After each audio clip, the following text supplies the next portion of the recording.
Udara di ruang makan terasa lebih dingin dari biasanya. Pendingin ruangan memang diatur pada suhu terendah, tetapi dingin yang Kania rasakan merambat dari dalam hatinya, bukan dari ventilasi di langit-langit.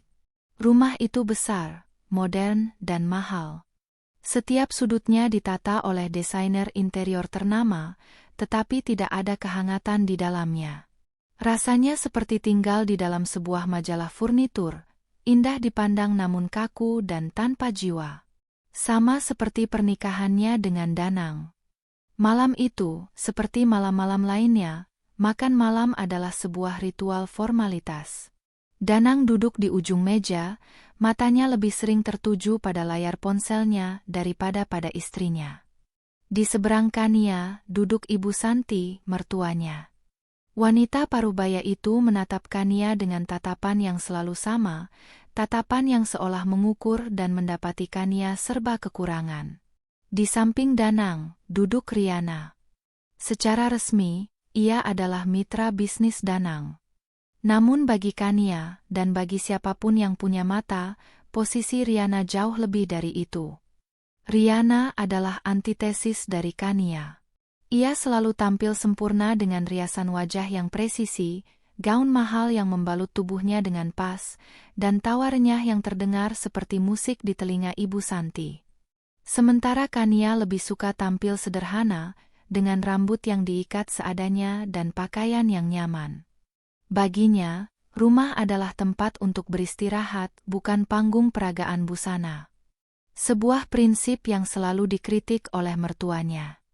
"Kania, apa kamu tidak bisa berdandan sedikit?"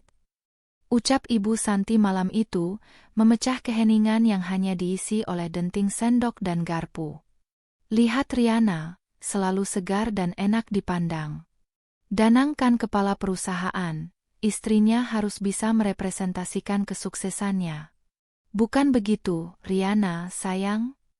Riana tersenyum manis, senyum yang tidak pernah sampai ke matanya. "Ah, Tante bisa saja. Mungkin Mbak Kania memang lebih suka gaya yang natural. Setiap orang kan punya pilihan." Jawabnya terdengar membela, namun nadanya justru menyudutkan. Kania hanya tersenyum tipis, tidak menanggapi. Percuma. Apapun yang ia katakan akan selalu salah di mata Ibu Santi. Danang bahkan tidak mengangkat kepalanya dari ponsel, seolah percakapan itu tidak ada hubungannya dengan dia. Suami macam apa yang membiarkan istrinya direndahkan di depan wanita lain? Hati Kania terasa seperti diremas. Setelah piring-piring kotor diangkat oleh asisten rumah tangga, momen yang Kania takutkan pun tiba.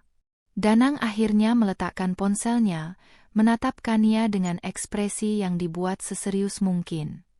"Nia, ada yang mau aku dan Mama bicarakan denganmu," mulainya.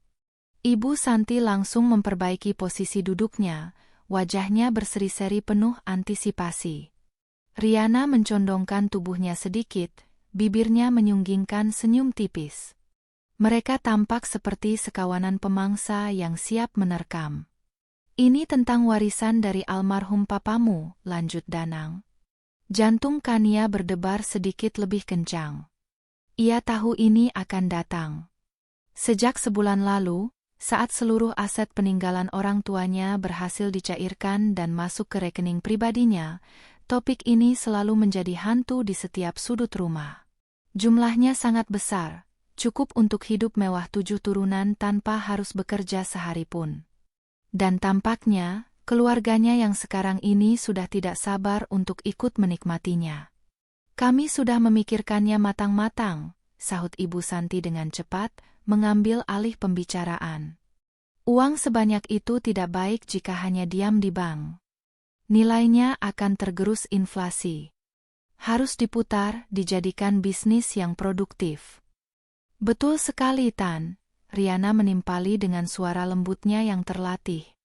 "Dan kebetulan, saya dan Mas Danang punya sebuah konsep bisnis yang sangat menjanjikan. Sebuah perusahaan properti dan gaya hidup. Kita akan membangun perumahan elit, lengkap dengan fasilitas premium. Pasarnya sangat besar." Danang mengangguk penuh semangat. Riana ini otaknya brilian, Nia. Dia sudah punya semua proyeksinya, studi kelayakannya, bahkan beberapa calon investor sudah tertarik. Tapi, akan lebih baik jika kita bisa bergerak cepat tanpa harus bergantung pada investor luar. Kita bisa menjadi pemegang saham mayoritas. Kita bisa mengendalikan semuanya.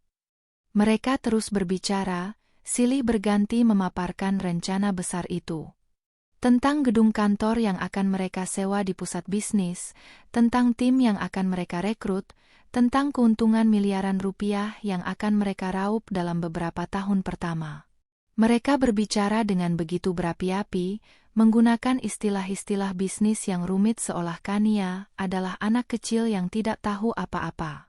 Yang paling menyakitkan adalah cara mereka menggunakan kata kita. Bisnis kita, keuntungan kita, masa depan kita. Namun Kania tahu, kita yang mereka maksud tidak benar-benar menyertakan dirinya, kecuali sebagai sumber dana. Ia hanyalah sebuah brankas berjalan yang kebetulan mereka pegang kuncinya. Jadi rencananya, Danang akhirnya sampai pada inti pembicaraan. Aku ingin kamu memindahkan seluruh dana warisan itu ke rekening perusahaan baru yang akan kita bentuk. Aku akan jadi direktur utamanya, dan Riana yang akan mengurus operasional sehari-hari. Kamu tidak perlu pusing memikirkan apa-apa. Cukup duduk manis di rumah, terima laporan keuntungan setiap bulan. Ibu Santi tersenyum lebar. Benar. Sudah kodratnya istri itu mendukung suami. Ini kesempatan Danang untuk membuktikan kemampuannya. Dan ini juga demi masa depan kalian berdua. Anggap saja ini baktimu sebagai seorang istri. Kania menatap ketiga wajah di hadapannya. Wajah suaminya yang penuh ambisi. Wajah mertuanya yang silau oleh uang. Dan wajah Riana yang licik, tersembunyi di balik topeng manisnya. Ada kilat aneh di mata mereka, kilat keserakahan yang tidak bisa ditutupi. Mereka bukan meminta, mereka menuntut. Mereka tidak sedang berdiskusi, mereka sedang memberitahu apa yang harus ia lakukan. Ia merasakan getaran kecil di tangannya yang terkepal di bawah meja. Ia teringat pesan terakhir ayahnya sebelum meninggal. Harta bisa menjadi berkah, tapi juga bisa menjadi kutukan, nak. Ia akan menunjukkan wajah asli orang-orang di sekitarmu. Jangan pernah percaya pada siapapun yang lebih mencintai hartamu daripada dirimu. Aku perlu waktu untuk berpikir, ucapkannya pelan, suaranya nyaris tidak terdengar. Ekspresi wajah mereka bertiga langsung berubah. Senyum Danang memudar, digantikan oleh kerutan di keningnya. Ibu Santi menatapnya dengan tajam, tidak senang. Riana mengangkat alisnya sedikit, seolah terkejut dengan penolakan halus itu. Berpikir? Apa lagi yang perlu dipikirkan? Suara Ibu Santi terdengar ketus. Ini penawaran terbaik. Apa kamu meragukan kemampuan anakmu sendiri? Bukan begitu, Ma. Kania mencoba menenangkan. Ini jumlah yang sangat besar. Peninggalan satu-satunya dari orang tuaku. Aku hanya perlu waktu untuk memproses semuanya. Mungkin Kania butuh waktu untuk bicara dengan konsultan keuangan, celetuk Riana, lagi-lagi dengan nada yang seolah peduli. Tapi jangan khawatir, Mbak. Proposal kami ini sudah sangat solid. Konsultan manapun pasti akan setuju. Danang menghela napas kasar. Sudahlah. Baik, pikirkanlah. Tapi jangan terlalu lama, Nia. Kesempatan seperti ini tidak datang dua kali. Ia bangkit dari kursinya, pertanda bahwa makan malam telah usai. Ibu Santi dan Riana ikut berdiri. Mereka meninggalkan Kania sendirian di meja makan yang besar dan dingin itu, dikelilingi oleh kursi-kursi kosong. Kania menatap piringnya yang masih menyisakan sedikit makanan. Nafsu makannya sudah hilang sama sekali. Ia tahu, ini bukan sekadar permintaan bisnis. Ini adalah sebuah ujian. Dan ia merasa, apapun jawaban yang akan ia berikan, ia sudah berada di pihak yang kalah. Mereka tidak akan berhenti sampai mendapatkan apa yang mereka mau. Malam itu, untuk pertama kalinya, Kania merasa sangat terancam di dalam rumahnya sendiri. Surga yang ia coba bangun selama bertahun-tahun, kini terasa berada di ujung tanduk, siap runtuh kapan saja. Beberapa hari setelah makan malam yang menegangkan itu, suasana rumah menjadi semakin aneh. Danang lebih banyak diam, namun di saat yang bersamaan ia menjadi lebih perhatian dengan cara yang janggal. Ia akan membawakan sarapan ke kamar, sesuatu yang tidak pernah ia lakukan selama 5 tahun pernikahan mereka. Ia akan memuji masakan Kania, padahal biasanya ia makan sambil bermain ponsel. Semua terasa seperti sebuah pertunjukan yang dipaksakan. Ibu Santi pun sama, meski tatapan sinisnya tidak hilang, ia berhenti melontarkan kritik-kritik pedas. Sementara Riana, ia semakin sering datang ke rumah dengan dalih membahas detail proposal bisnis, membawa berbagai macam dokumen tebal dengan grafik dan angka yang memusingkan. Mereka sedang melancarkan serangan pesona, mencoba melunakkan hatinya. Kania tahu itu. Ia memainkan perannya dengan baik, bersikap seolah ia mulai mempertimbangkan tawaran mereka.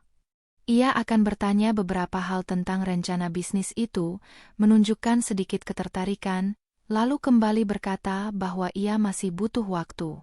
Ia sedang mengulur waktu, mencoba mencari celah untuk melihat permainan mereka yang sesungguhnya. Kesempatan itu datang pada suatu sore yang mendung. Kania sengaja pulang lebih awal dari jadwal arisannya, dengan alasan tidak enak badan. Rumah tampak sepi. Ia pikir tidak ada siapa-siapa. Saat ia berjalan melewati ruang kerja Danang yang pintunya sedikit terbuka, ia mendengar suara suaminya sedang berbicara di telepon. Biasanya ia akan langsung masuk atau memanggilnya, tapi kali ini, ada sesuatu dalam nada suara Danang yang membuatnya berhenti. Ia bersembunyi di balik dinding koridor, menahan napas. Danang berbicara dengan suara rendah, nyaris berbisik, tetapi ada nada kebahagiaan dan keintiman yang kental di dalamnya. Nada suara yang sudah bertahun-tahun tidak pernah Kania dengar ditujukan untuknya. Iya sayang. Sabar sedikit lagi, ya, kata Danang. Sepertinya dia sudah mulai luluh. Aku rasa dalam minggu ini juga dia bakal setuju. Jantung Kania serasa berhenti berdetak. Sayang? Siapa yang ia panggil sayang? Ada jeda sejenak, Danang sepertinya sedang mendengarkan lawan bicaranya. Kemudian ia tertawa kecil. Tentu saja kita ke Swiss. Kemana lagi? Kita wujudkan mimpi kita. Beli chalet kecil di dekat danau, main ski setiap musim dingin. Semua bisa kita lakukan setelah proyek ini jalan. Proyek. Mereka menyebut warisan orang tuanya sebagai proyek. Modal kita sudah di depan mata, Riana, lanjut Danang, dan nama itu seperti sambaran petir di siang bolong bagi Kania. Dunianya runtuh seketika. Riana. Tentu saja Riana. Setelah dia tanda tangan surat kuasanya, semua ini jadi milik kita. Dia itu terlalu polos, terlalu bodoh untuk curiga. Yang dia tahu hanya menjadi istri yang baik. Hahaha. Tawa Danang terdengar begitu mengerikan di telinga Kania. Tawa yang merendahkan, tawa kemenangan.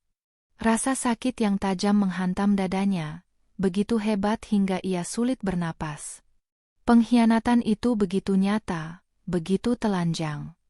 Suaminya, wanita yang ia kira teman suaminya dan mertuanya sendiri, mereka semua bersekongkol untuk menipunya, untuk merampas satu-satunya peninggalan berharga dari orang tuanya. Air mata menggenang di pelupuknya, tetapi tidak jatuh. Rasa sakit itu dengan cepat berubah menjadi sesuatu yang lain. Sesuatu yang dingin, keras, dan tajam. Seperti sebongkah es yang membeku di dalam hatinya, mematikan semua rasa sedih dan kecewa. Yang tersisa hanyalah kemarahan yang membara dan sebuah resolusi yang jernih. Ia tidak akan membiarkan mereka menang. Ia tidak akan hanya bertahan. Ia akan melawan. Malam itu, Kania tidak bisa tidur. Ia berbaring di samping Danang, mendengarkan deru napasnya yang teratur. Napas seorang pengkhianat yang tidur dengan nyenyak. Kania memandangi langit-langit kamarnya yang gelap, otaknya bekerja dengan kecepatan penuh. Ia memutar ulang setiap percakapan, setiap tatapan, setiap senyum palsu. Semuanya kini terlihat begitu jelas. Mereka tidak hanya menginginkan uangnya, mereka ingin menghancurkannya. Mereka menganggapnya bodoh. Sebuah kesalahan fatal. Keesokan paginya, saat Danang sudah berangkat ke kantor, Kania membuka laptopnya. Ia tidak mencari pengacara perceraian. Itu terlalu mudah.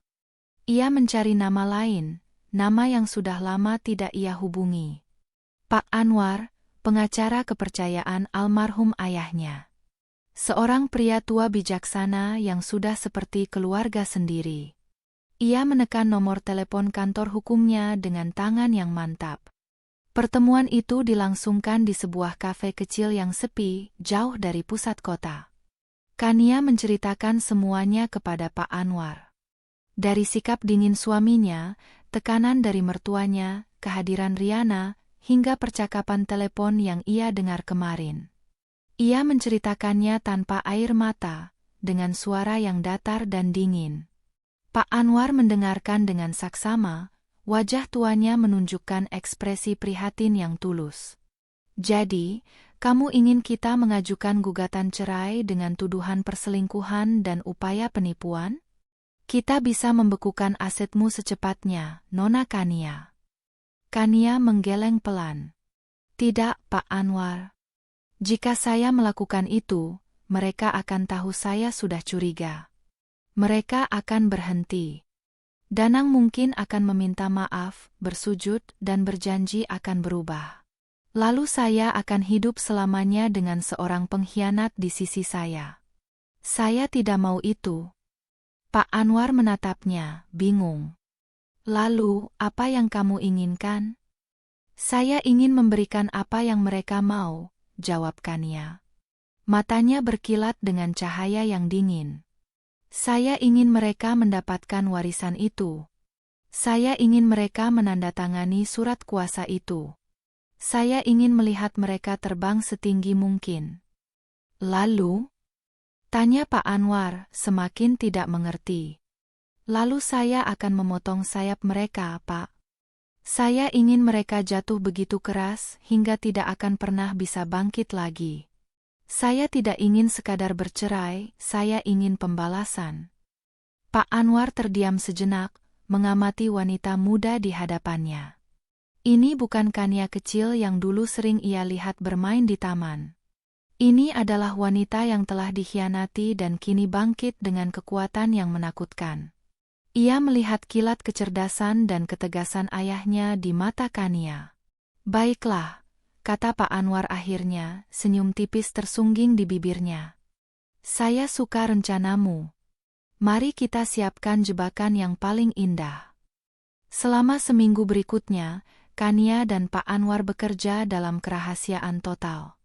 Mereka bertemu di tempat-tempat yang tidak terduga.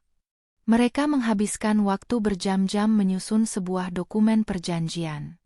Dari luar, dokumen itu tampak seperti surat kuasa pengelolaan aset yang standar. Tebal, penuh dengan pasal-pasal, dan menggunakan bahasa hukum yang rumit. Dokumen yang sempurna untuk membuat orang malas membacanya sampai tuntas. Namun, di dalam labirin kalimat-kalimat hukum itu, Pak Anwar menanamkan ranjau-ranjau mematikan. Pertama, ada klausul penjaminan otomatis. Klausul ini menyatakan bahwa dengan menerima kuasa pengelolaan, seluruh portofolio aset warisan tersebut secara otomatis menjadi agunan atau jaminan untuk fasilitas pinjaman dari sebuah entitas keuangan pihak ketiga yang telah ditunjuk. Kedua, ada klausul pemicu penggunaan pribadi. Ini adalah bagian yang paling licik. Di dalam proposal bisnis yang diajukan Danang dan Riana, rincian pengeluarannya sengaja dibuat sangat umum. Klausul ini mendefinisikan bahwa setiap penggunaan dana di luar proposal yang sangat umum itu, seperti membeli mobil mewah untuk penggunaan pribadi, membeli rumah atas nama pribadi, atau bahkan liburan mahal, dianggap sebagai penarikan utang pribadi dari fasilitas pinjaman yang dijamin oleh aset warisan. Dan yang terakhir adalah klausul akselerasi sang palu godam.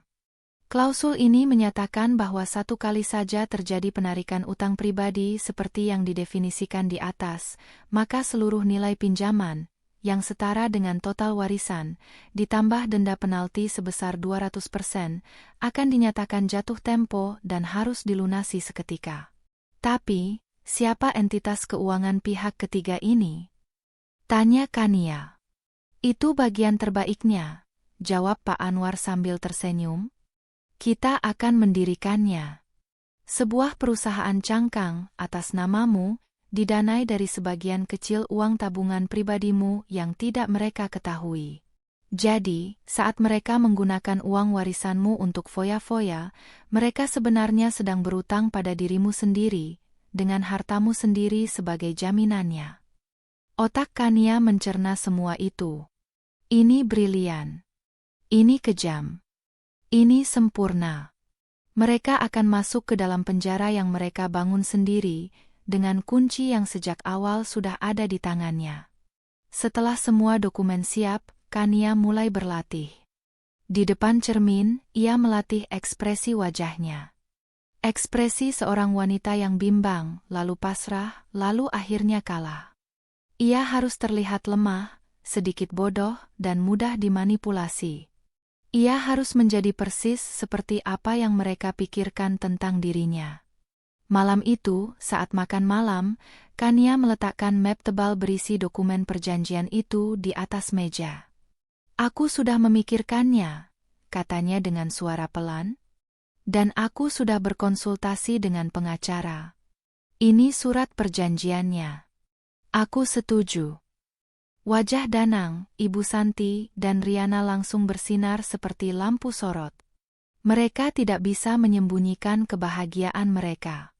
Mereka bahkan tidak curiga kenapa Kania yang justru menyiapkan dokumennya. Mereka mungkin berpikir, Kania yang bodoh ini hanya ingin memastikan ada sedikit perlindungan hukum untuk dirinya, tanpa tahu isi dokumen itu justru adalah surat kematian finansial mereka. Syukurlah, kamu akhirnya sadar, Nia, kata Danang sambil mengambil map itu dengan tidak sabar. Ini baru istri yang baik, timpal Ibu Santi sambil tersenyum puas. Riana menepuk pundak Kania dengan gerakan yang dibuat bersahabat. Keputusan yang tepat, Mbak. Kania hanya menunduk, menyembunyikan senyum tipis yang nyaris terbit di bibirnya. Ia membiarkan mereka membuka dokumen itu, membolak-balik halamannya dengan cepat, mata mereka hanya fokus pada pasal-pasal tentang penyerahan kuasa. Ia tahu mereka tidak akan pernah membaca detailnya. Keserakahan telah membutakan mereka.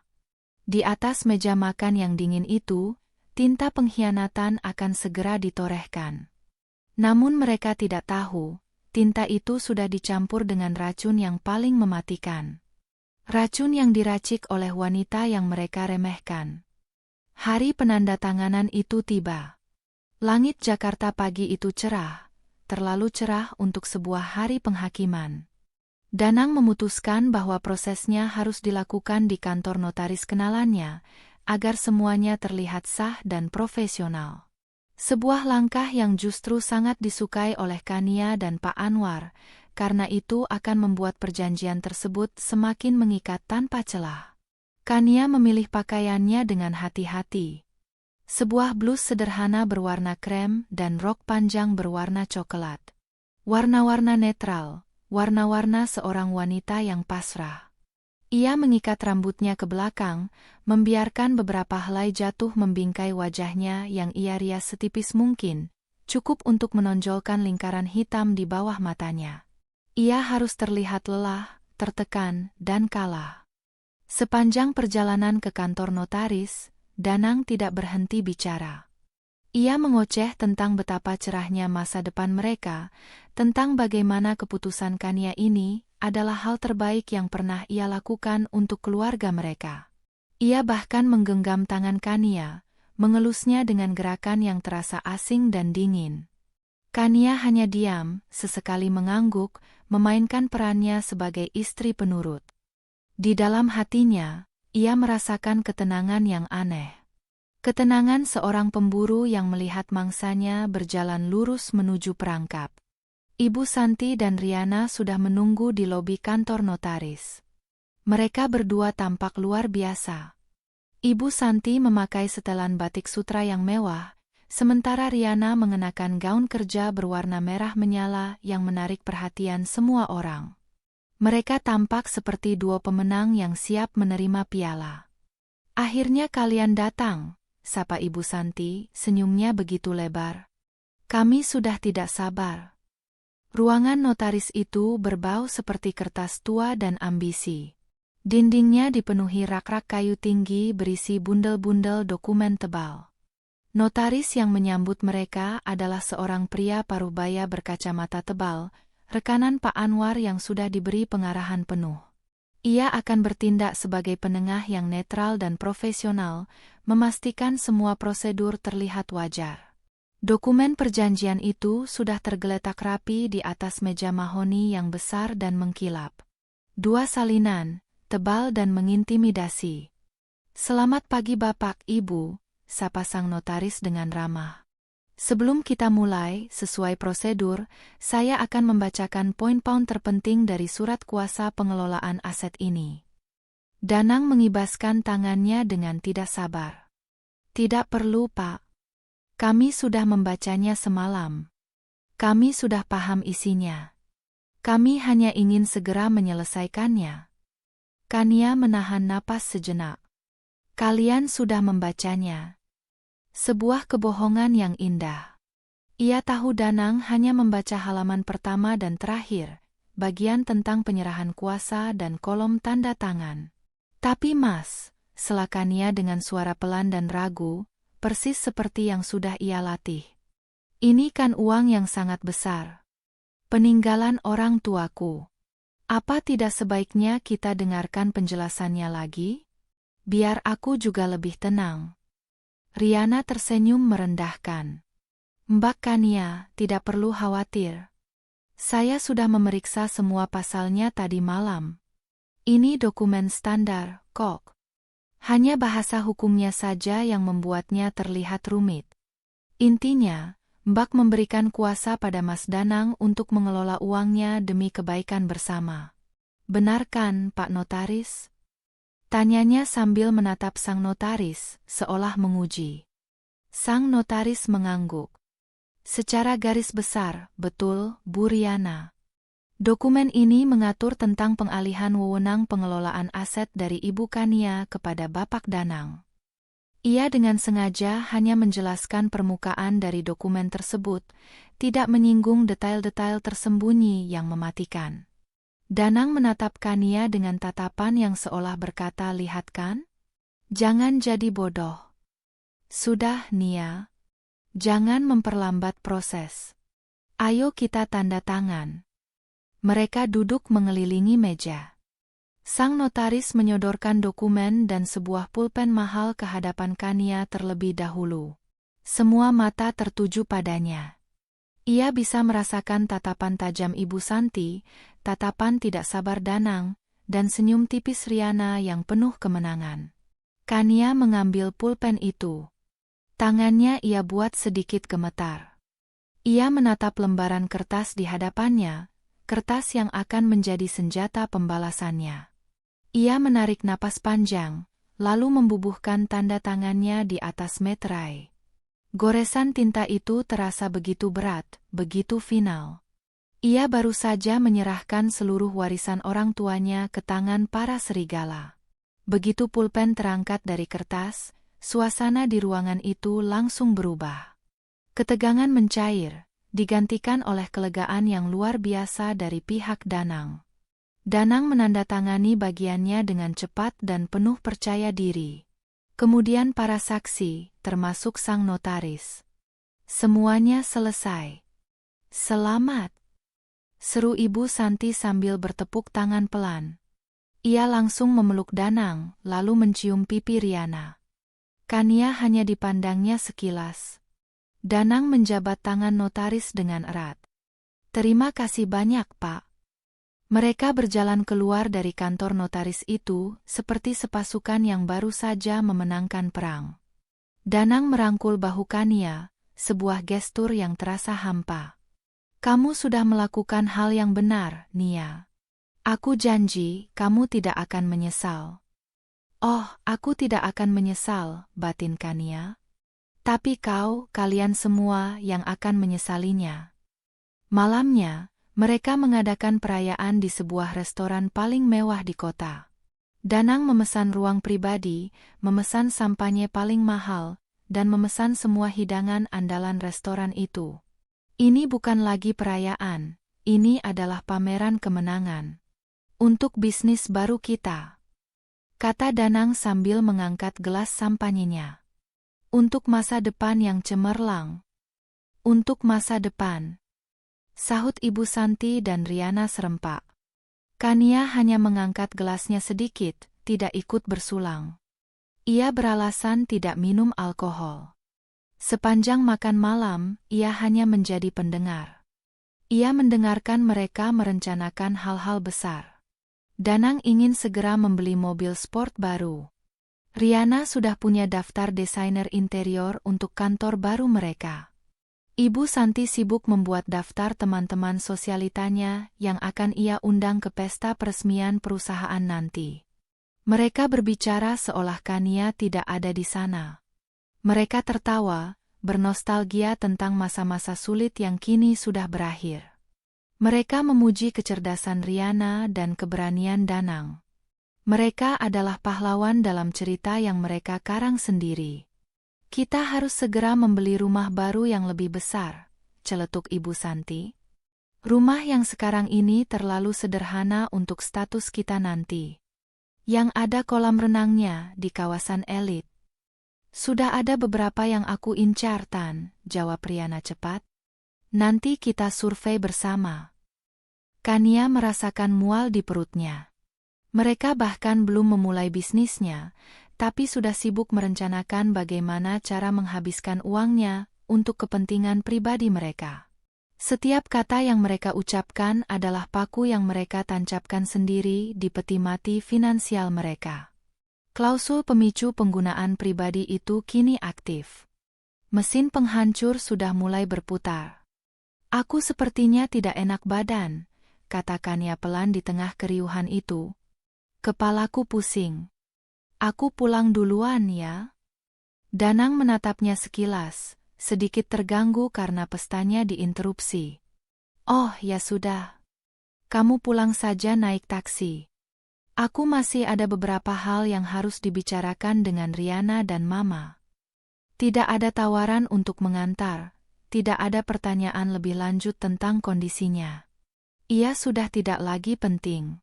Fungsinya sebagai brankas sudah selesai. Iya, Mas. Selamat malam semua. Kania berjalan keluar dari restoran mewah itu, meninggalkan tawa dan denting gelas di belakangnya. Begitu pintu ditutup, kebisingan itu hilang, digantikan oleh suara angin malam yang sejuk. Ia berdiri sejenak di trotoar, menghirup udara dalam-dalam. Ia tidak merasa sedih. Ia tidak merasa kalah. Yang ia rasakan adalah kelegaan yang luar biasa. Bebannya telah terangkat. Topengnya telah ia lepas. Di dalam taksi yang membawanya pulang, ia menatap pantulan wajahnya di kaca jendela yang gelap. Wanita yang menatap balik bukanlah Kania yang lemah dan penurut. Matanya tajam, bibirnya menyunggingkan senyum tipis yang dingin. Pertunjukan telah usai. Babak pertama dari sandiwara pembalasannya telah selesai dengan sempurna. Kini, ia hanya perlu duduk dan menunggu. Menunggu mereka berpesta di atas kertas beracun yang telah mereka tanda tangani dengan sukarela. Seminggu setelah penandatanganan itu, seperti yang sudah Kania duga, sebuah amplop coklat tebal datang untuknya. Bukan dari pengacara, bukan dari bank, melainkan dari pengadilan agama. Danang tidak membuang waktu. Sekarang setelah ia memegang kendali penuh atas kekayaan, ia tidak lagi membutuhkan istri yang menjadi sumber kekayaan itu. Ia menyerahkan amplop itu pada Kania dengan wajah datar, seolah menyerahkan tagihan listrik. Baca itu. Aku sudah mengajukan gugatan cerai. Kurasa ini yang terbaik untuk kita berdua. Tidak ada penjelasan. Tidak ada permintaan maaf. Hanya sebuah pernyataan dingin. Kania membuka amplop itu dengan tangan yang tenang. Ia membaca surat gugatan itu. Alasannya adalah perbedaan prinsip yang sudah tidak dapat disatukan kembali, dan istri tidak dapat mendukung visi dan misi suami dalam mengembangkan potensi diri. Sebuah alasan yang begitu menggelikan dan menyakitkan, seolah ialah yang menjadi penghalang kesuksesan Danang. Danang sepertinya sudah menyiapkan diri untuk sebuah pertarungan, untuk tangisan dan amarah. Tapi ia tidak mendapatkan semua itu dari Kania. Kania hanya menatapnya, lalu berkata, "Baiklah. Kapan sidangnya?" Reaksi Danang adalah keterkejutan yang tidak bisa disembunyikan. Ia mengerjapkan matanya beberapa kali. "Itu saja? Kamu tidak mau menuntut apa-apa? Harta gono gini?" Kania menggeleng. "Tidak ada. Rumah ini, mobil, semua perabotan, ambil saja. Aku tidak butuh apa-apa darimu." Ini adalah pukulan telak bagi ego Danang. Penolakan Kania untuk melawan membuatnya tampak kecil. Di matanya, keputusan Kania ini adalah bukti final dari kebodohannya. Seorang wanita lemah yang begitu patah hati hingga tidak sanggup memperjuangkan haknya. Ia tidak tahu bahwa bagi Kania, semua aset itu hanyalah remah-remah yang tidak berarti dibandingkan dengan apa yang akan ia dapatkan nanti. "Kalau begitu, aku akan mulai berkemas," kata Kania, lalu berbalik menuju kamar mereka, kamar yang kini terasa seperti milik orang asing. Proses berkemas adalah sebuah terapi. Kania bekerja dengan metodis. Ia tidak meneteskan air mata saat memasukkan foto-foto pernikahan mereka ke dalam kardus sampah. Ia tidak merasa nostalgia saat melipat pakaian-pakaian yang pernah ia pakai di momen-momen bahagia mereka yang semu. Ia hanya merasakan kebebasan. Setiap barang yang ia masukkan ke dalam koper adalah sebuah langkah menjauh dari kehidupan yang penuh kepalsuan. Ia hanya membawa barang-barang pribadinya, pakaian, buku-buku favoritnya, dan sebuah kotak kayu kecil berisi foto-foto dan kenangan dari almarhum orang tuanya. Ia sengaja meninggalkan semua perhiasan dan tas-tas mahal pemberian Danang di atas meja rias. Ia ingin pergi dari rumah itu tanpa membawa sedikit pun jejak dari pria itu. Sidang perceraian berjalan lebih cepat dari yang dibayangkan. Karena Kania menyetujui semua gugatan dan tidak menuntut apapun, hakim dengan mudah mengetuk palu, meresmikan perpisahan mereka. Saat keluar dari ruang sidang, Kania melihat Riana sudah menunggu di dekat mobil Danang. Ia tersenyum penuh kemenangan saat melihat Kania berjalan sendirian. Mahkota ratu di rumah itu kini resmi menjadi miliknya. 2 minggu kemudian, undangan pernikahan Danang dan Riana tersebar. Mereka tidak menunggu lama. Pernikahannya diadakan di sebuah hotel bintang 5 paling mewah di ibu kota, dengan tema A New Majestic Beginning. Sebuah ironi yang begitu kental. Kania tidak datang, tentu saja. Tapi ia melihat semuanya dari media sosial. Ibu Santi dengan bangga mengunggah puluhan foto, memamerkan menantu barunya yang glamor dan pesta pernikahan yang begitu megah. Gaun pengantin Riana bertahtakan ribuan kristal Swarovski. Kue pernikahannya setinggi 7 tingkat. Dekorasinya dipenuhi bunga-bunga impor yang harganya selangit. Semua itu dibiayai oleh uang warisan Kania. Setiap kelopak mawar, setiap kilau kristal, adalah bukti pelanggaran perjanjian yang sedang Kania kumpulkan. Sementara mereka merayakan kemenangan mereka dengan pesta pora, Kania memulai hidup barunya di sebuah apartemen sederhana di bagian kota yang lebih tenang. Apartemen itu tidak besar, hanya satu kamar tidur, tapi jendelanya lebar, menyuguhkan pemandangan kota dari ketinggian. Untuk pertama kalinya setelah bertahun-tahun, ia bisa bernapas dengan lega. Apartemen itu adalah markasnya. Ia tidak mengisinya dengan banyak barang. Hanya ada tempat tidur yang nyaman, sebuah meja kerja, rak buku, dan sebuah laptop. Dari sinilah ia memantau semuanya. Dengan bantuan Pak Anwar, ia mendapatkan laporan transaksi dari rekening warisannya yang kini dikuasai Danang. Laporannya persis seperti yang ia duga. Ada penarikan dalam jumlah besar untuk biaya pernikahan. Ada transfer untuk uang muka sebuah rumah baru di kawasan paling elit. Ada transaksi pembelian 2 mobil sport Eropa terbaru. Dan ada puluhan transaksi kartu kredit untuk belanja barang-barang mewah di butik-butik ternama. Setiap transaksi adalah peluru. Dan mereka dengan sukarela memberikannya pada Kania, satu persatu. Kania tidak merasa kesepian. Ia justru menemukan kembali dirinya yang telah lama hilang. Ia mulai melukis lagi, sebuah hobi yang ia tinggalkan sejak menikah. Ia menghabiskan sore harinya dengan berjalan-jalan di taman dekat apartemen, mengamati orang-orang, merasakan kehangatan matahari. Ia menemukan kedamaian dalam kesendiriannya. Ini bukan kehidupan seorang ratu yang terbuang. Ini adalah kehidupan seorang jenderal yang sedang menunggu di atas bukit, mengamati pasukan musuh yang sedang mabuk kemenangan di lembah. Mereka berpesta, menghabiskan amunisi mereka untuk kembang api, tidak menyadari bahwa di atas sana, sang jenderal sedang menghitung mundur waktu untuk melancarkan serangan balasan yang akan menghancurkan mereka semua. Mahkota Riana mungkin berkilau indah di bawah lampu pesta, tapi Kania tahu, mahkota itu terbuat dari kaca yang rapuh, siap pecah berkeping-keping. Dan ia, sang ratu yang sesungguhnya, memegang palu untuk menghancurkannya.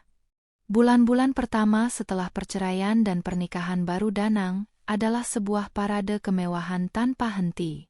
Mereka seolah sedang berlomba untuk menghabiskan uang warisan Kania secepat mungkin, seolah takut uang itu akan menghilang jika tidak segera dibelanjakan. Euforia kemenangan membuat mereka buta akan segalanya. Langkah pertama mereka adalah meninggalkan rumah lama yang kini terasa terlalu kecil dan penuh kenangan buruk tentang Kania. Riana, dengan seleranya yang tinggi, menemukan sebuah rumah mahakarya di kawasan paling mahal di selatan Jakarta. Rumah itu bukan sekadar rumah, itu adalah sebuah istana modern. Dindingnya didominasi oleh kaca, memberikan pemandangan langsung ke taman tropis yang rimbun dan sebuah kolam renang tanpa batas, infinity pool, yang airnya biru jernih. Di dalamnya, ada 5 kamar tidur suite, sebuah bioskop pribadi, ruang gym, dan sebuah garasi yang bisa menampung 6 mobil. Danang membelinya tanpa berpikir 2 kali. Ia bahkan tidak menawar harganya. Ini adalah istana untuk ratu barunya, dan ia adalah rajanya. Proses pengisian perabotan menjadi proyek pribadi Riana. Ia menyewa desainer interior termahal, terbang ke Italia untuk memilih sofa, dan memesan lampu kristal raksasa dari Ceko.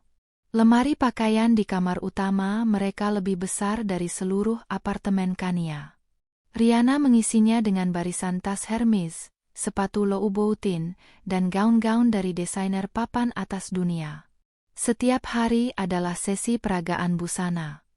Ia akan mengunggah foto-fotonya di media sosial dengan tagar inspiratif seperti Hard Work Pays Off dan Living My Dream.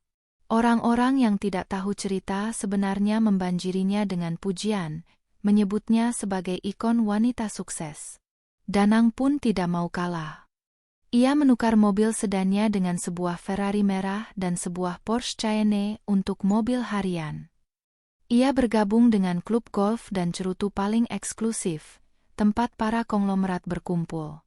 Ia akan mentraktir teman-teman barunya makan malam di restoran berbintang, menghabiskan puluhan juta rupiah dalam satu malam hanya untuk menunjukkan bahwa ia sudah sampai. Perusahaan properti yang mereka gembar-gemborkan itu sendiri belum menghasilkan 1 rupiah pun.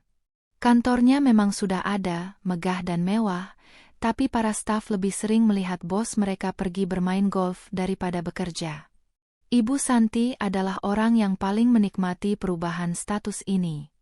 Ia mendapatkan 1 paviliun pribadi di rumah baru itu. Ia mengadakan arisan di tepi kolam renang, memamerkan semua kemewahan yang kini mengelilinginya. Ia akan bercerita dengan bangga kepada teman-temannya tentang bagaimana Danang, putranya, adalah seorang jenius bisnis yang berhasil mengubah sedikit modal menjadi sebuah kerajaan. Dan bagaimana Riana adalah menantu yang sempurna, cantik, cerdas, dan tahu cara membawa diri, tidak seperti menantunya yang dulu, yang polos dan kampungan. Suatu sore, mereka bertiga duduk bersantai di cabana di tepi kolam renang. Pelayan baru saja menyajikan jus buah segar dalam gelas-gelas kristal. Matahari sore yang keemasan menyinari halaman mereka yang sempurna. "Hidup ini indah sekali ya," desa Ibu Santi sambil memejamkan mata, menikmati hembusan angin sepau-sepau. "Rasanya semua pengorbanan kita terbayar lunas." Riana tertawa kecil. "Pengorbanan apa, Ma? Kita kan hanya membantu Danang mencapai potensinya." "Tentu saja pengorbanan," sahut Ibu Santi. "Mama kan harus sabar bertahun-tahun melihat Danang menikah dengan perempuan seperti Kania. Perempuan yang tidak punya ambisi, tidak punya visi. Bayangkan kalau Danang masih bersamanya, uang sebanyak itu pasti hanya akan disimpan di deposito, mengendap sampai berjamur." Danang tersenyum miring. "Kania memang terlalu berhati-hati.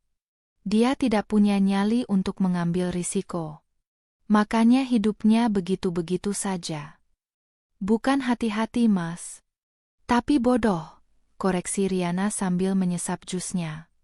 "Aku masih tidak percaya dia menandatangani surat kuasa itu begitu saja.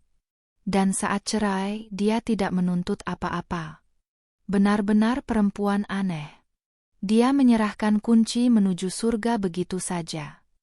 "Dia mungkin terlalu patah hati," kata Danang, ada sedikit nada bangga dalam suaranya. "Dia tidak bisa hidup tanpaku. Jadi saat aku menceraikannya, dunianya hancur. Dia tidak bisa berpikir jernih lagi." Mereka bertiga tertawa bersama. Menertawakan kebodohan Kania.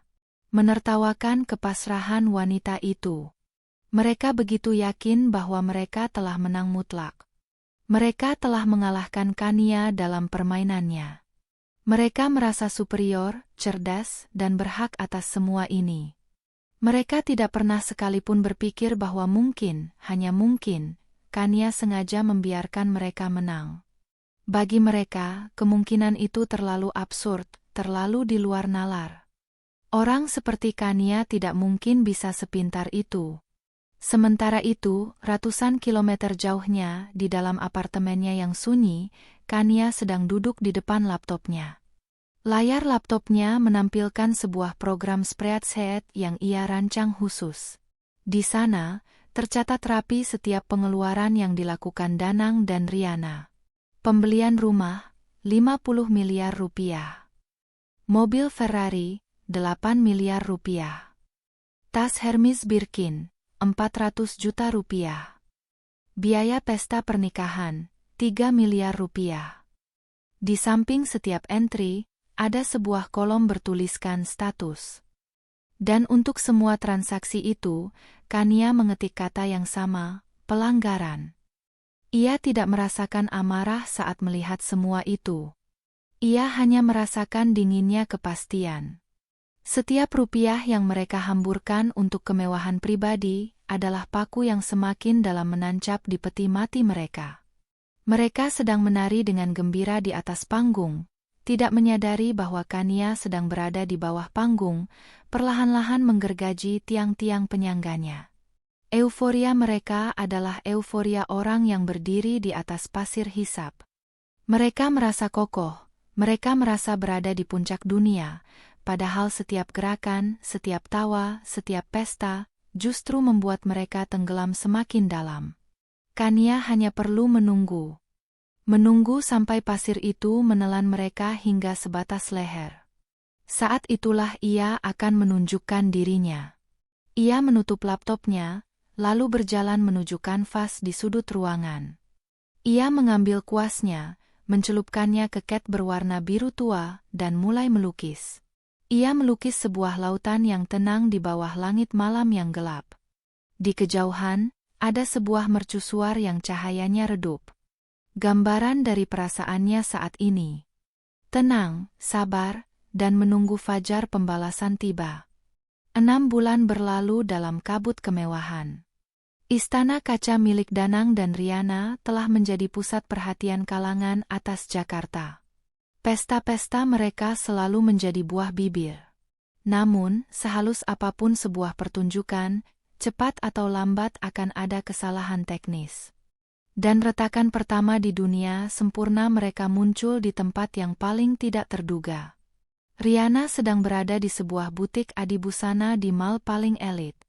Ia baru saja melihat sebuah tas tangan edisi terbatas yang sudah ia incar selama berminggu-minggu. Hanya ada satu di Indonesia, dan ia harus memilikinya. Setelah berbasa-basi dengan manajer butik, ia akhirnya menyerahkan kartu kredit utamanya, sebuah kartu platinum tanpa batas yang terhubung langsung dengan rekening warisan itu. Ia menunggu sambil tersenyum, membayangkan betapa irinya teman-teman arisannya nanti. Namun senyumnya memudar saat sang kasir menggesek kartunya beberapa kali, lalu menatapnya dengan ekspresi bingung. "Mohon maaf, Ibu. Sepertinya ada masalah dengan kartunya. Transaksinya ditolak." Darah serasa surut dari wajah Riana. "Ditolak? Kartu ini tidak pernah ditolak." "Coba lagi." "Mungkin sinyalnya jelek," katanya, mencoba menjaga suaranya agar tetap tenang, meskipun ada beberapa pasang mata pelanggan lain yang kini melirik ke arahnya. Kasir itu mencoba lagi. Hasilnya sama. "Maaf, Bu. Masih tidak bisa. Do not honor." Rasa malu yang panas menjalar di pipinya. Ini adalah mimpi buruk setiap sosialita. Ia bisa merasakan bisik-bisik di belakangnya. Dengan cepat, ia mengeluarkan kartu lain dari dompetnya yang berbeda. Untungnya, kartu itu berhasil. Ia segera menandatangani slip, mengambil tas belanjaannya dengan kasar, dan berjalan keluar dari butik itu dengan langkah cepat, tanpa menoleh ke belakang. Di dalam mobil, jantungnya masih berdebar kencang. Ia langsung menelepon Danang. "Mas, kartu platinum kita ditolak." Memalukan sekali. Di seberang telepon, Danang terdengar terganggu. "Ditolak? Tidak mungkin. Mungkin sudah mencapai limit bulanan." "Limit? Kamu bilang kartu ini tidak ada limitnya," seru Riana. "Ya sudah, nanti aku cek ke bank." "Jangan panik begitu. Pakai saja kartu yang lain dulu. Masalah kecil jangan dibesar-besarkan," kata Danang, lalu menutup teleponnya. Riana membanting ponselnya ke kursi penumpang. "Masalah kecil? Ini bukan masalah kecil. Ini adalah sebuah pertanda." Danang memang menelepon bank, tetapi ia hanya berbicara dengan operator layanan pelanggan tingkat rendah yang memberinya jawaban standar tentang kemungkinan adanya gangguan sistem atau pembatasan keamanan sementara.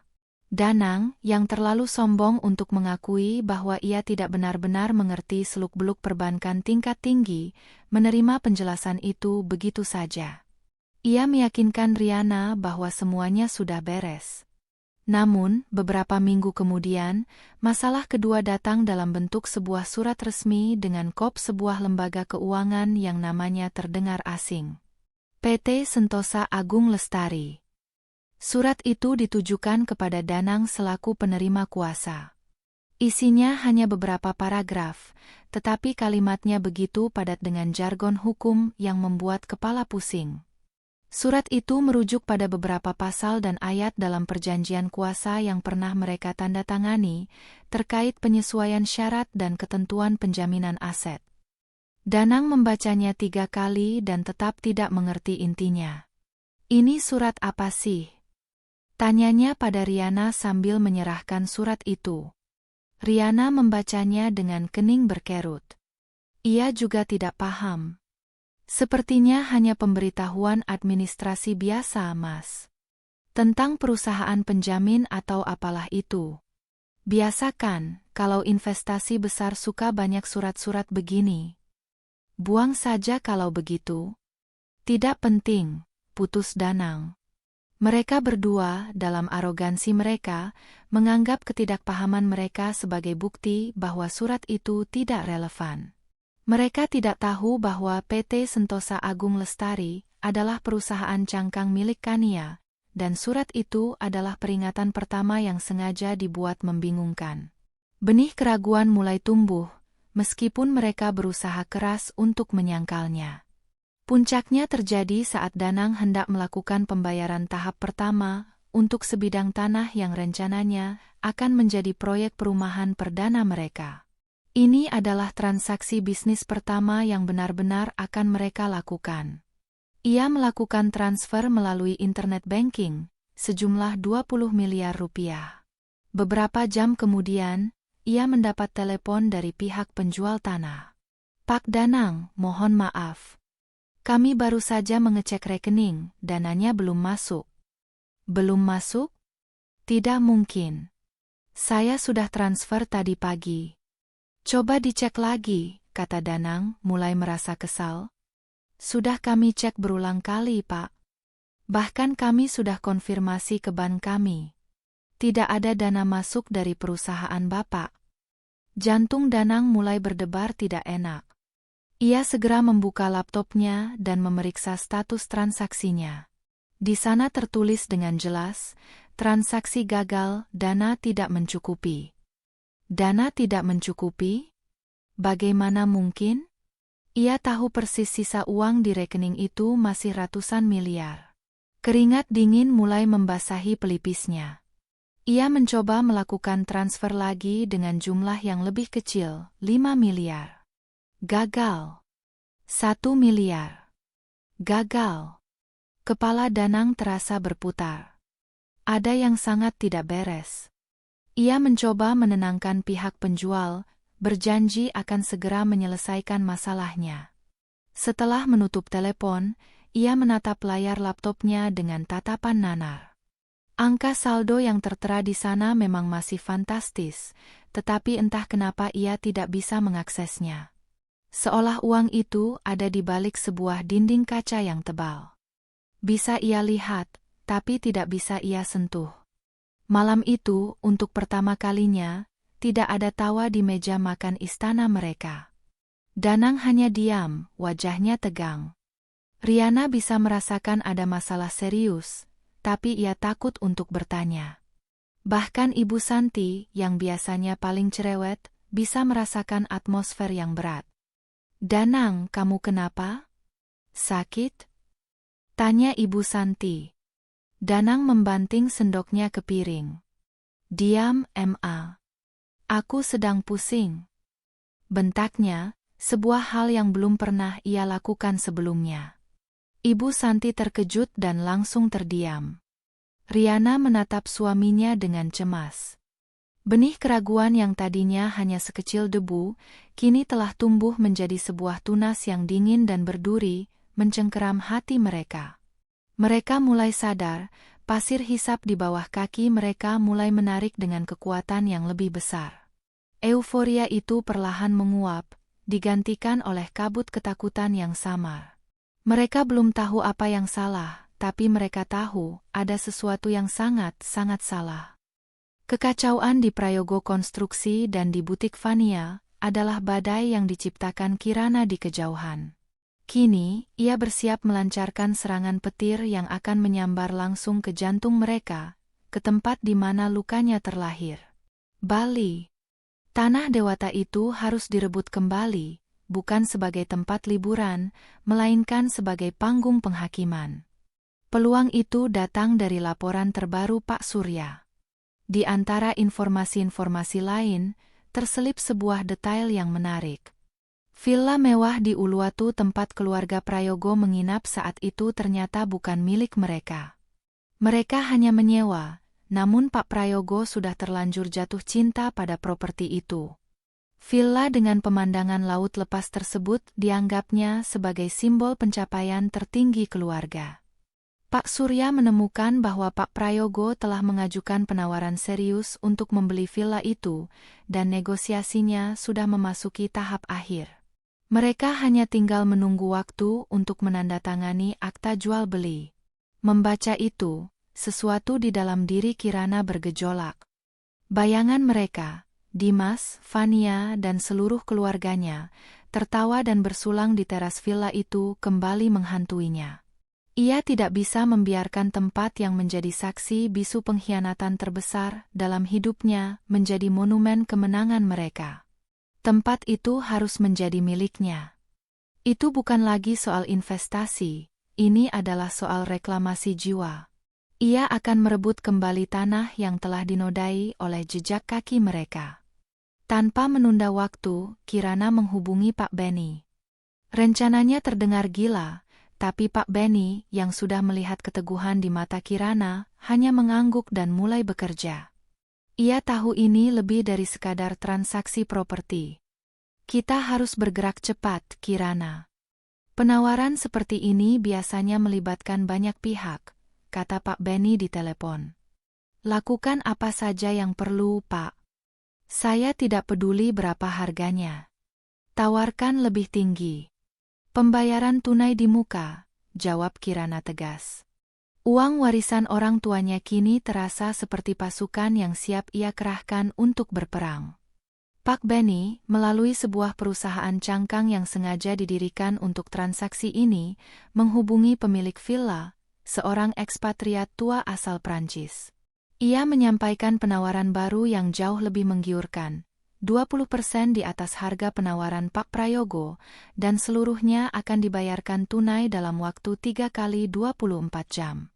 Pemilik villa itu, yang awalnya sudah hampir sepakat dengan keluarga Prayogo, tentu saja goyah. Kesepakatannya dengan Pak Prayogo melibatkan skema pembayaran bertahap dan beberapa syarat lain yang cukup rumit. Kini, datang tawaran yang jauh lebih besar, lebih cepat, dan tanpa kerumitan. Bisnis adalah bisnis. Dalam waktu singkat, ia setuju untuk membatalkan kesepakatannya dengan Prayogo dan beralih ke penawar misterius ini. Prosesnya berjalan secepat kilat. Kirana, dibantu oleh Pak Benny, menguras sebagian besar dana warisannya. Transfer antar bank dalam jumlah masif dilakukan. Dokumen-dokumen ditandatangani oleh kuasa hukum. Dalam waktu kurang dari seminggu, akta jual beli villa di Uluwatu itu telah berpindah tangan. Nama pemilik barunya tersembunyi di balik nama sebuah perusahaan investasi asing, mustahil untuk dilacak oleh orang biasa. Kirana kini adalah pemilik sah dari nerakanya sendiri. Berita itu sampai ke keluarga Prayogo seperti sebuah tamparan. Agen properti mereka menelepon Pak Prayogo dengan nada menyesal, memberitahukan bahwa villa itu telah terjual kepada pihak lain. Pak Prayogo mengamuk. Ia merasa direndahkan dan dilecehkan. Bagaimana bisa kesepakatan yang sudah di depan mata direbut begitu saja? Kegagalan ini menambah satu lagi beban di pundaknya yang sudah berat karena masalah perusahaan. Malam itu, Dimas pulang dengan wajah yang lebih keruh dari biasanya. Ia membanting tas kerjanya di sofa dan mengeluh pada Kirana, yang sedang membaca buku di ruang keluarga. Kacau, Kirana. Benar-benar kacau, gerutunya. Papa gagal membeli villa di Bali yang kita tempati waktu itu. Direbut orang di tikungan terakhir. Katanya ada pembeli misterius yang bayar tunai dengan harga gila-gilaan. Sial sekali. Kirana mengangkat wajah dari bukunya, memasang ekspresi terkejut yang terlatih. Oh ya? Sayang sekali ya. Padahal sepertinya tempatnya bagus. Bagus sekali. Papa sudah berencana menjadikannya tempat peristirahatan keluarga. Ini benar-benar mempermalukan beliau, kata Dimas sambil melonggarkan dasinya. Ia sama sekali tidak menyadari bahwa pembeli misterius itu kini duduk di hadapannya, menatapnya dengan tatapan yang sulit diartikan. Kirana menunggu seminggu, membiarkan mereka meresapi rasa frustrasi dan kekalahan mereka. Setelah itu, ia melancarkan langkah terakhirnya. Ia pergi ke sebuah percetakan eksklusif dan memesan beberapa kartu undangan. Bukan undangan digital, melainkan undangan fisik yang dicetak di atas kertas tebal bertekstur dengan tinta emas. Desainnya minimalis, elegan, dan dingin. Undangan pertama, ia letakkan di meja kerja Dimas di rumah, ditujukan kepada Dimas Prayogo dan keluarga. Undangan kedua, ia kirimkan melalui kurir ke alamat Anjani dan suaminya. Dan undangan ketiga, yang paling penting, ia kirimkan ke alamat apartemen Fania, alamat yang ia dapatkan dari Pak Surya. Isi undangannya singkat dan penuh teka-teki. Dengan penuh rasa syukur. Mengundang bapak, ibu, saudari untuk menghadiri acara makan malam keluarga dalam rangka merayakan awal yang baru. Hari tanggal Sabtu 14 September 2025. Waktu pukul 19 WITA selesai. Tempat Villa Ananta, Jalan Pura-Pura No. 1, Uluwatu, Bali. Di bagian bawah, setelah alamat lengkap villa yang mereka kenal betul, tertera nama pengundang yang ditulis dengan gaya kaligrafi yang indah. Kirana. Reaksi yang ditimbulkan persis seperti yang diharapkan Kirana. Dimas adalah yang pertama melihat undangan itu. Ia membacanya berulang kali, dahinya berkerut dalam kebingungan dan firasat buruk. Kirana? Mengundang makan malam? Di villa itu?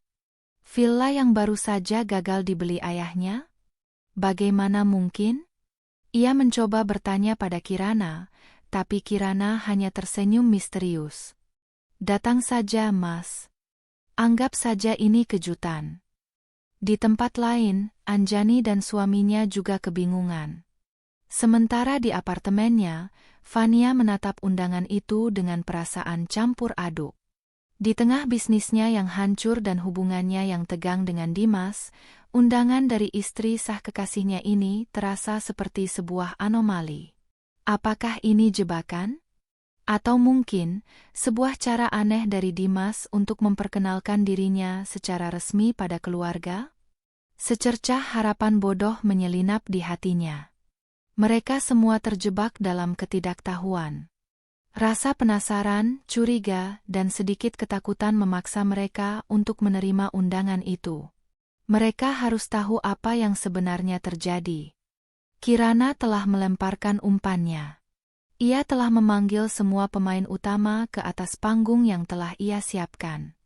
Panggung di Tanah Dewata, tempat drama ini dimulai, dan tempat di mana ia akan menurunkan tirainya dengan cara yang paling teatrikal. Efek dari surat somasi itu terasa lebih cepat dari yang mereka bayangkan. Neraka yang tadinya hanya berupa ancaman di atas kertas, kini menjelma menjadi kenyataan pahit yang merayap masuk ke setiap celah kehidupan mereka.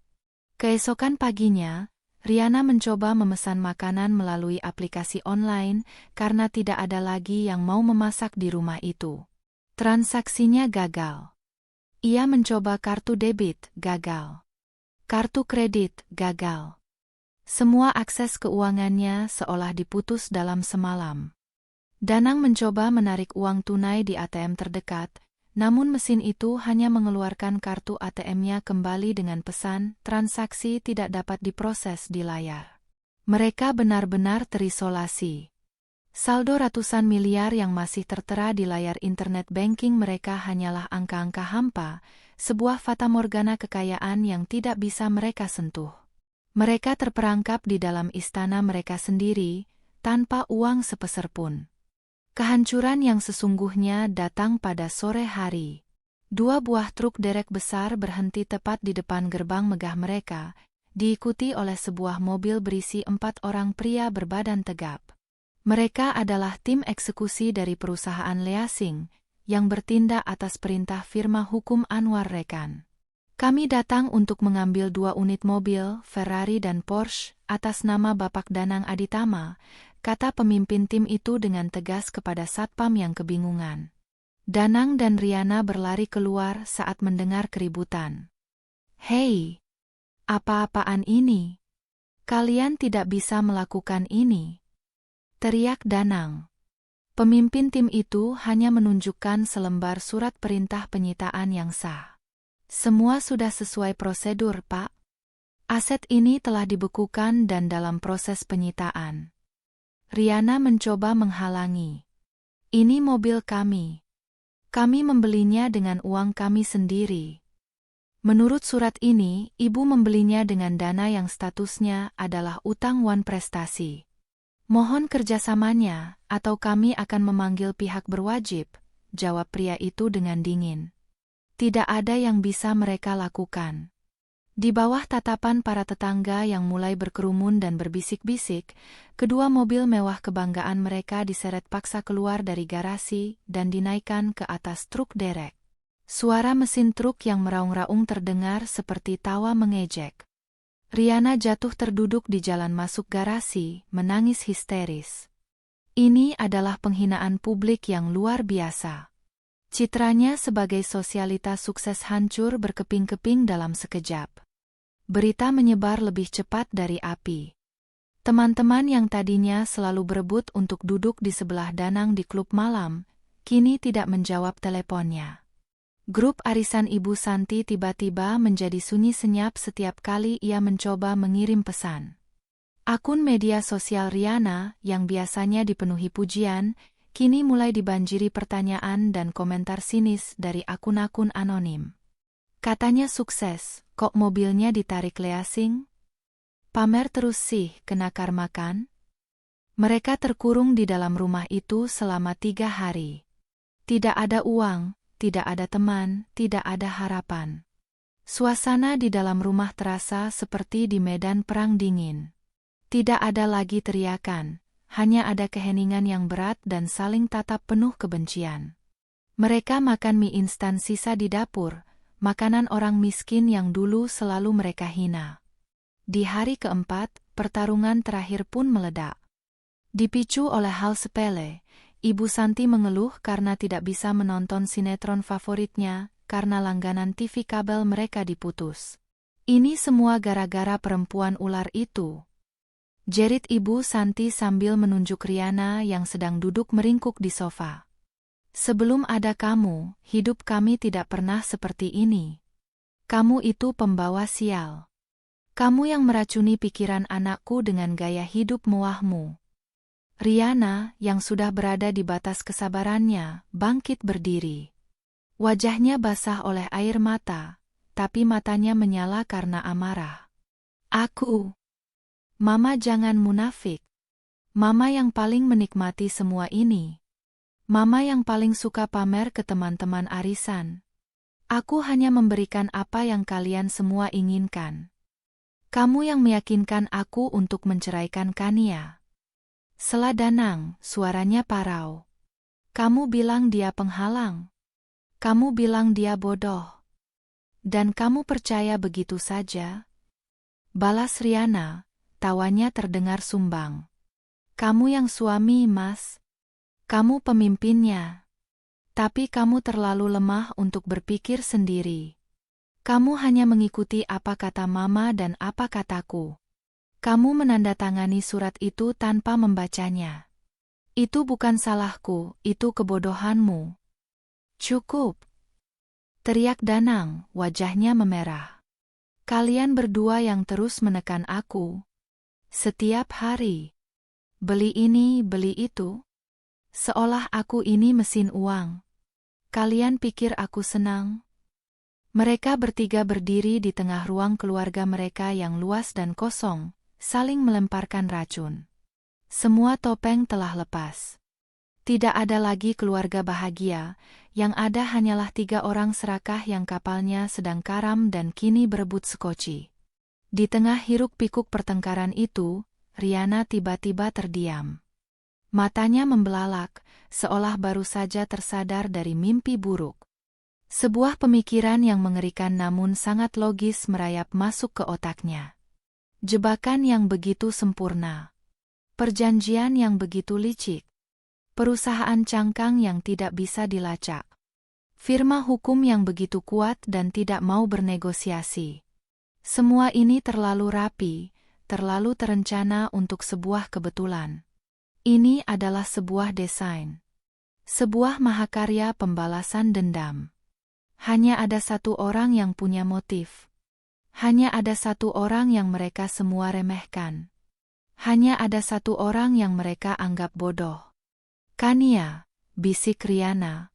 Suaranya begitu pelan, nyaris tidak terdengar, tetapi gaungnya di ruangan yang sunyi itu terasa seperti lonceng kematian.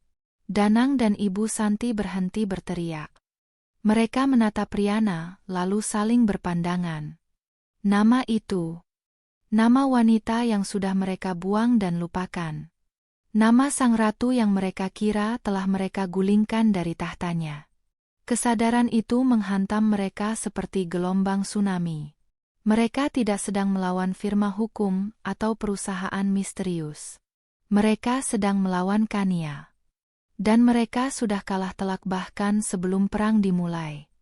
Istana yang mereka bangun dengan bangga di atas kertas warisan itu, kini telah runtuh menjadi debu. Dan di balik reruntuhan itu, mereka bisa merasakan kehadiran Kania, berdiri tegar sambil tersenyum sinis. Seminggu setelah surat somasi itu meruntuhkan dunia mereka, sebuah undangan resmi datang. Bukan undangan pesta, melainkan panggilan untuk rapat di kantor hukum Anwar Rekan. Panggilan itu menyatakan ini adalah satu-satunya kesempatan mereka untuk mediasi sebelum proses eksekusi aset dilanjutkan ke tahap final. Dengan sisa-sisa harga diri yang mereka miliki, Danang, Riana, dan Ibu Santi datang ke kantor hukum itu. Penampilan mereka adalah cerminan dari kehancuran mereka. Danang, yang biasanya tampil necis dengan setelan mahal, kini mengenakan kemeja kusut yang sama dengan yang ia pakai kemarin. Kantung matanya menghitam. Riana, sang ikon fashion, datang tanpa riasan wajah, rambutnya diikat berantakan, dan gaun yang ia kenakan terlihat kusam.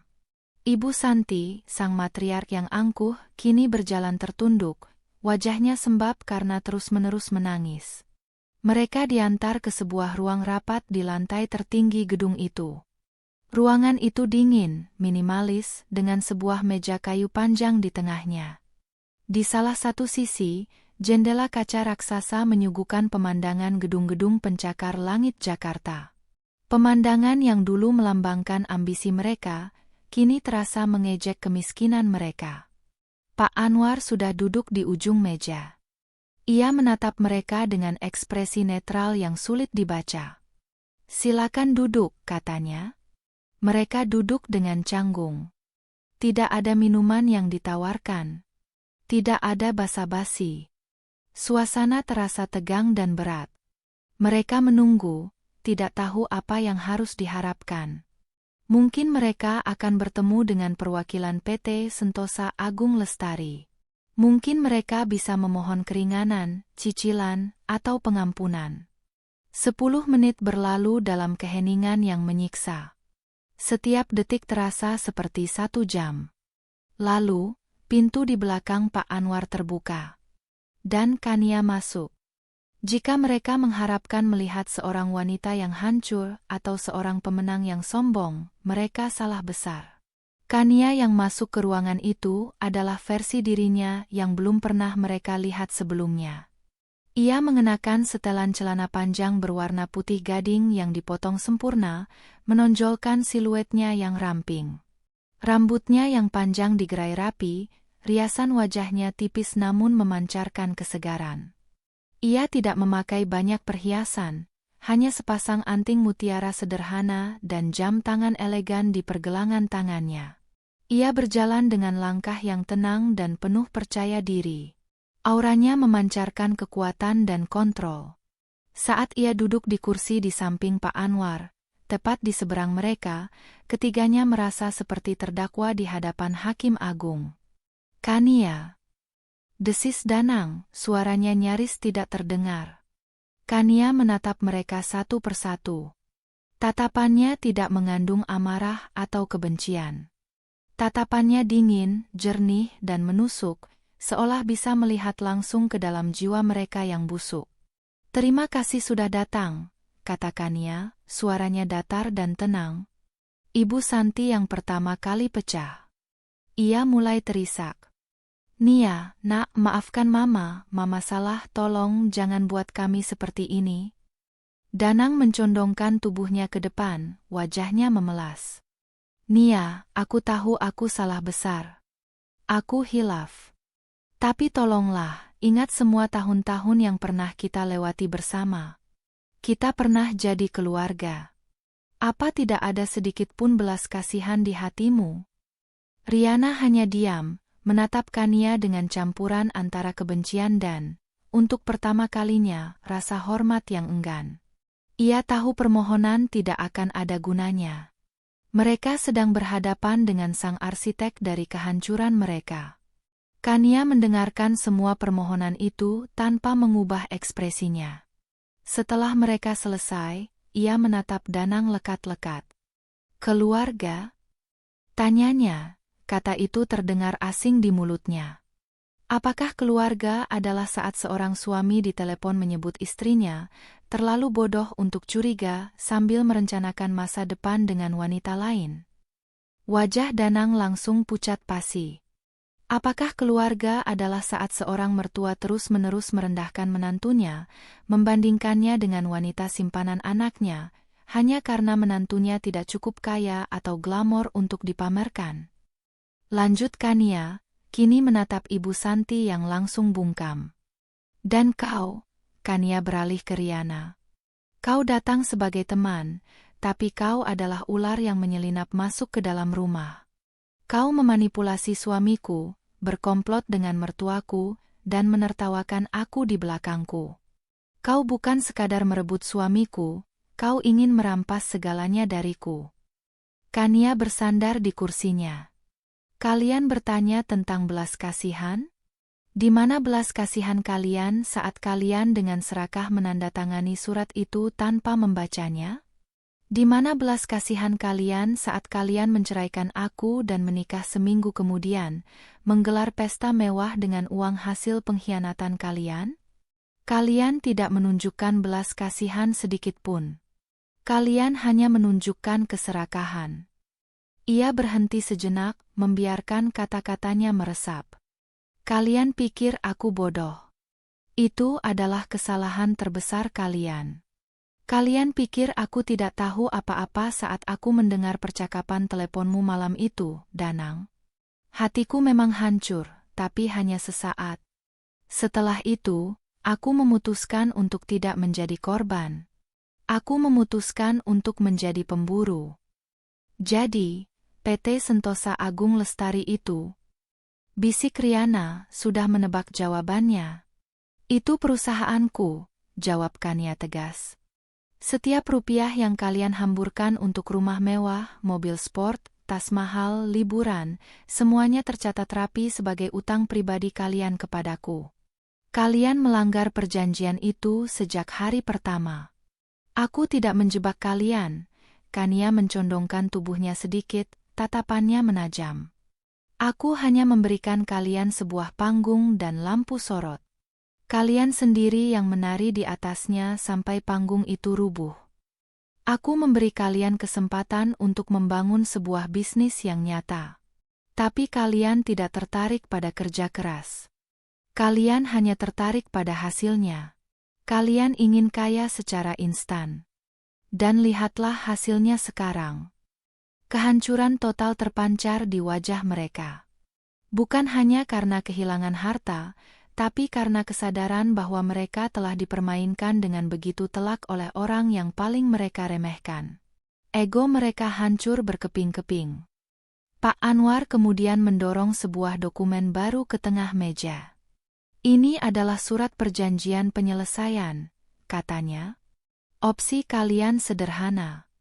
Pertama, kalian bisa menolak menandatangani, dan kami akan melanjutkan proses eksekusi serta mengajukan tuntutan pidana atas dasar penipuan dan penggelapan.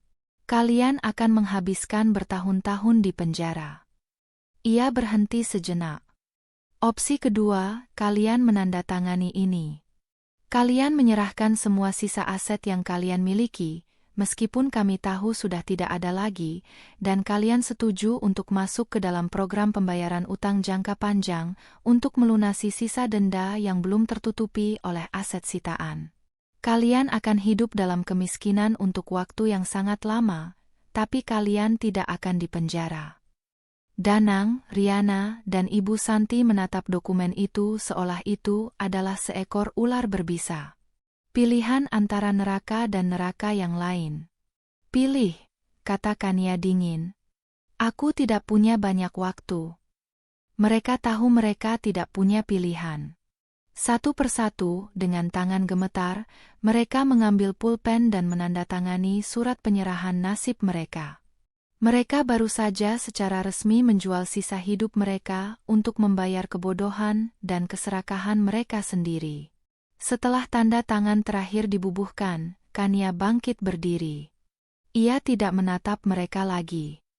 Mereka sudah tidak lagi penting. Mereka hanyalah bidak-bidak catur yang sudah kalah dan tidak lagi berarti di atas papan. Urus sisanya, Pak Anwar, katanya, lalu berjalan keluar dari ruangan itu tanpa menoleh ke belakang, meninggalkan 3 manusia yang hancur di belakangnya. Saat pintu tertutup, ia menghela napas panjang. Bukan napas kebahagiaan, tapi napas kelegaan. Perang telah usai.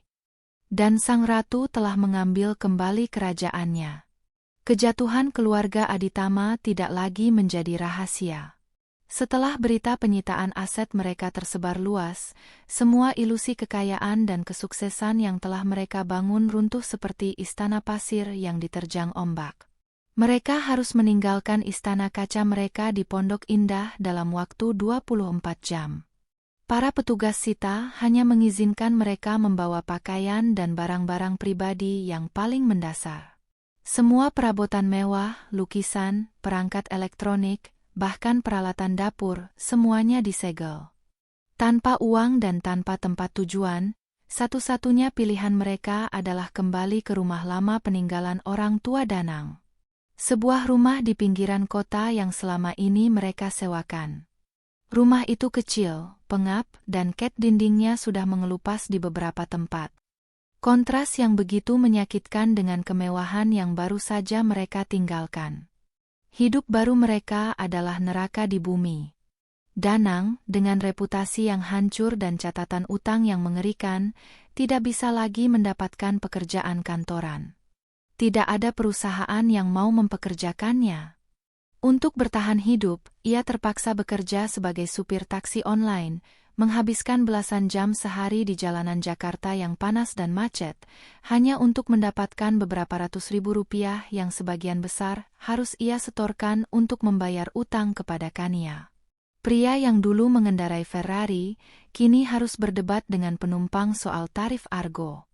Riana, sang ratu sosialita, mengalami nasib yang tidak kalah tragis. Dunianya yang gemerlap telah lenyap. Teman-temannya menghilang, tidak ada lagi undangan pesta, tidak ada lagi arisan mewah.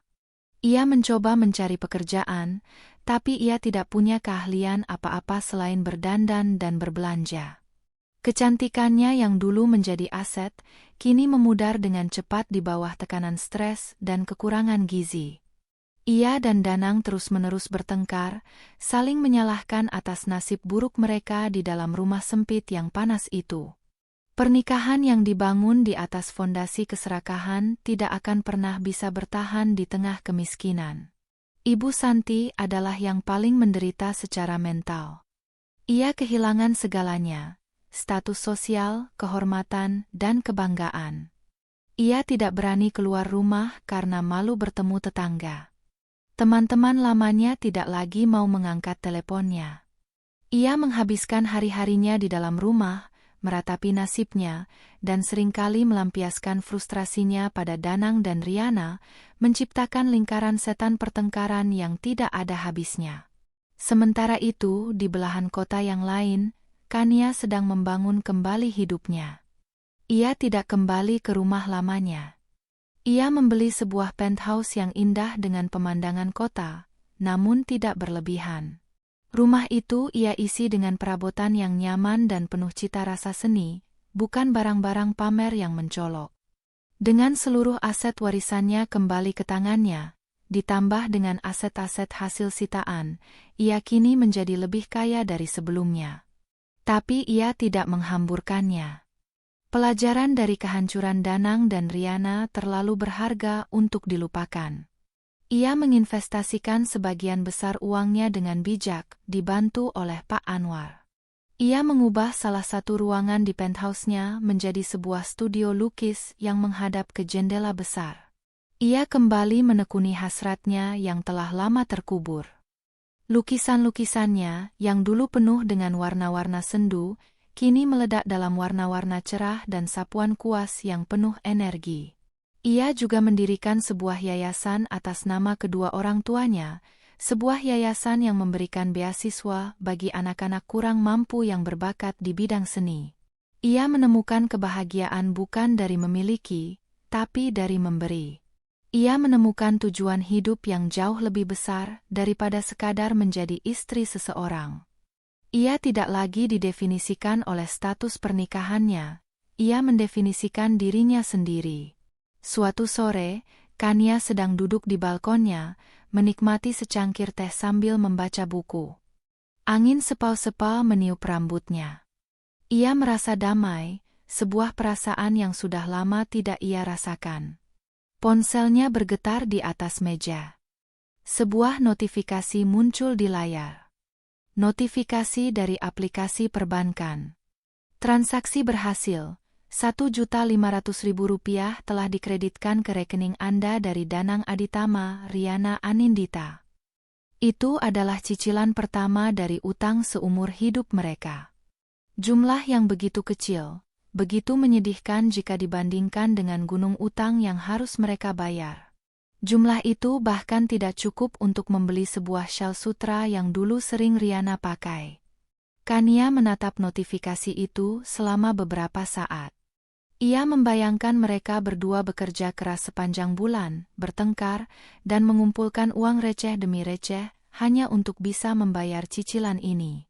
Cicilan yang akan terus menghantui mereka selama puluhan tahun mendatang. Sebuah senyum tipis, sangat tipis, terbit di bibir Kania. Senyum itu perlahan berubah menjadi sebuah tawa kecil. Bukan tawa yang keras atau jahat. Itu adalah tawa yang pelan, ringan, dan penuh kelegaan. Tawa seorang wanita yang telah berjalan melewati neraka dan keluar menjadi lebih kuat. Tawa seorang ratu yang telah memenangkan permainannya dengan strateginya sendiri. Itu adalah tawa terakhir.